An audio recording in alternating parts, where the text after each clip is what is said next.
جان مال ساری چیزیں امانت ہے. دین بڑی امانت ہے. ہمارے کاندھوں پر امانتیں ہیں, بڑی ذمہ داری, اور ہمارے لیے بڑا انعام ہے, بڑا اکرام ہے اس امانت کے وجہ سے کہ اگر دین کی ذمہ داریاں سنبھالی گئی, جس کے لیے ہم کو اللہ نے ساری صلاحیتیں دی ہے, تو سارے حالات ٹھیک ہو جائیں گے. ہاں, لوگ آج حالات سے پریشان ہیں, جس حال میں ہے اسے پریشانیوں کا سامنا ہے, اور اللہ نے دنیا کے کسی سبب میں یہ طاقت نہیں رکھی ہے کہ وہ حالات کو بناوے. کوئی سبب دنیا کا, مال ہو, ملک ہو, عہدہ ہو, زمین ہو, ہتھیار ہو, کوئی سبب دنیا کا ایسا نہیں ہے جو حالات بناوے. بات کیا ہے؟ اللہ نے حالات کو اپنے قبضے میں رکھا ہے کہ حالات ہم بنائیں گے. اسباب بندوں کو دیے ہیں کہ دوا بیچنے والوں کو دی, دوا جاننے والوں کو دی, اور شفا اپنے ہاتھ میں رکھی ہے کہ شفا کون دے گا؟ کہ شفا اللہ دے گا. وَإِذَا مَرِضْتُ فَهُوَ يَشْفِينِ. ابراہیم علیہ السلام کہہ رہے ہیں کہ میرا خدا وہ ہے کہ جب میں بیمار ہو جاؤں تو مجھے شفا وہ دے.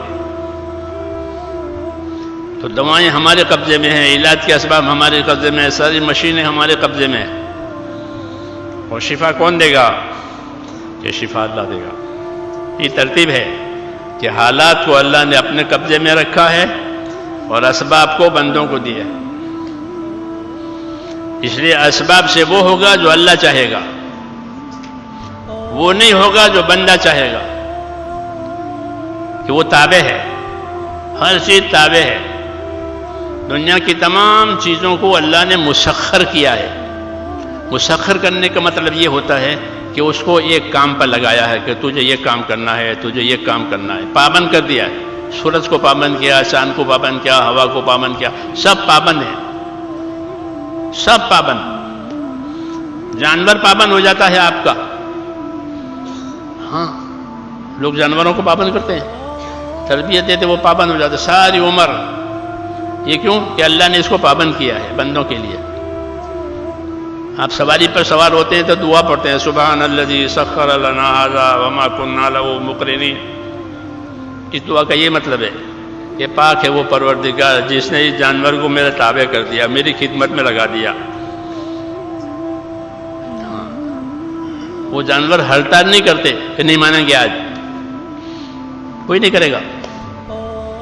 بڑی بڑی طاقتیں جانوروں میں ہیں, ہاتھی, اونٹ, وہ پابند ہو گئے, اور موت تک کھلاؤ تو کھائے, پلاؤ تو پیے, نہ تو کھڑا رہے. ہاں, کیا بات ہے کہ ان کو پابند کیا ہے قدرت سے, تمہاری خدمت کے لیے, تمہاری ضرورتوں کے لیے. تو سارے اسباب جو ہیں وہ قدرت کے تحت میں ہے. تمام اسباب سے وہ چیز ہوگی جو اللہ چاہے گا. اس لیے ہمارے حالات ہمارے اسباب سے بننے والے نہیں ہیں, یہ طے ہے. کبھی مسلمانوں کو مال مل جائے تو ان کے حالات اچھے ہو جائیں گے. ہاں, ان کو عہدے مل جائیں, ان کو زمینیں مل جائیں, ان کو جائیدادیں مل جائیں تو ان کے حالات اچھے ہو جائیں گے. کیسا نہیں, ان کے حالات تو اللہ کے حکموں کے پورا کرنے سے اچھا ہوں گے. یہی قاعدے کی بات ہے کہ اللہ نے حالات کو اپنے قبضے میں رکھا ہے, اور حالات کی موافقت ان لوگوں کے لیے ہوگی کہ جن کی زندگیوں میں اللہ کی اطاعت اور تابعداری آوے. یہ کہا کہ اطیعوا اللہ واطیعوا الرسول لعلکم ترحمون. اطاعت کرو اللہ کی, اطاعت کرو اس کے رسول کی, تاکہ تمہارے اوپر رحم ہو جاوے. رحم لانے کا راستہ یہی ایک ہے کہ زندگی اللہ کے حکموں پر آ جاوے. پھر ہر حکم کے ساتھ اللہ کی طاقت ہے. ہر حکم کے اندر ایک اثر ہے, ہر حکم کے اندر ایک اجر ہے. یہ بھی ہے کہ ہر حکم میں ایک اثر ہے, ایک اجر ہے. جب زندگی حکم والی ہوگی تو کتنے ہی اچھے اچھے آثار زندگیوں میں آویں گے, اور زندگی حکموں سے کٹی ہوئی ہوگی کہ کوئی اچھا اثر, کوئی بھی چیز پیدا نہیں کرے گی. اللہ نہیں چاہتا تو نہیں ہوگی. علماء نے لکھا ہے کہ دوا بھی جو اثر کرتی ہے وہ حکم سے کرتی ہے. فرشتہ ہوتا ہے وہ دوا کو درد کی جگہ پر پہنچاتا ہے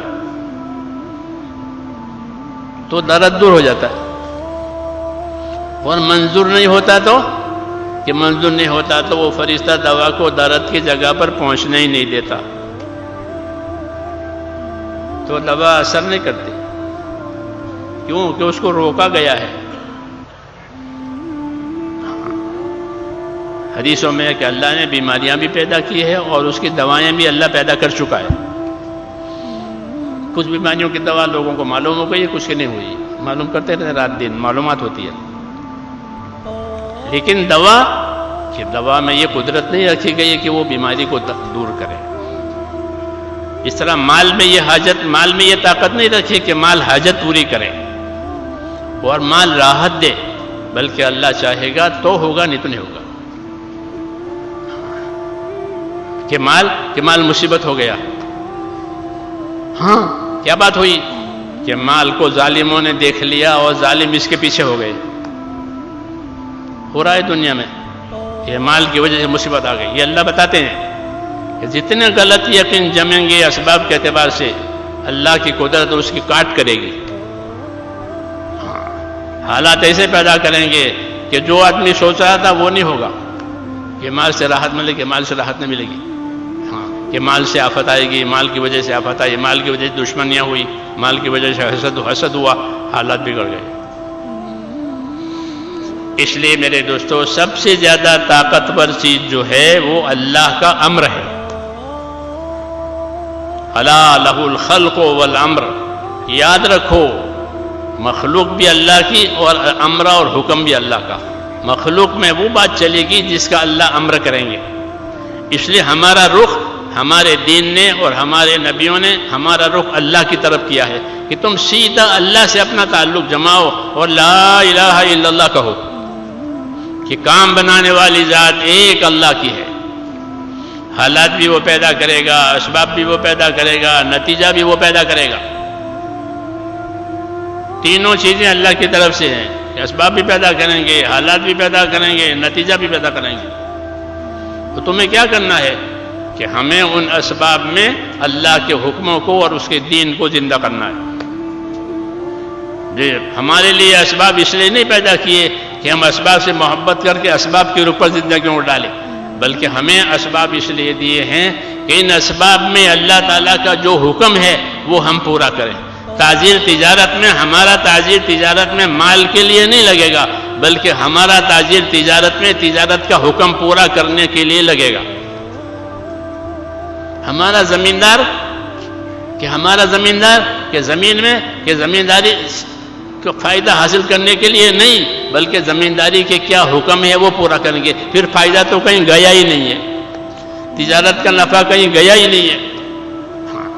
اس لیے حضور صلی اللہ علیہ وسلم نے تجارت کے فضائل بیان کیے، تجارت کے مسائل بیان کیے، زمینداری کے فضائل بیان کیے، زمینداری کے مسائل بیان کیے، مزدوری کے فضائل بیان کیے، مزدوری کے مسائل بیان کیے۔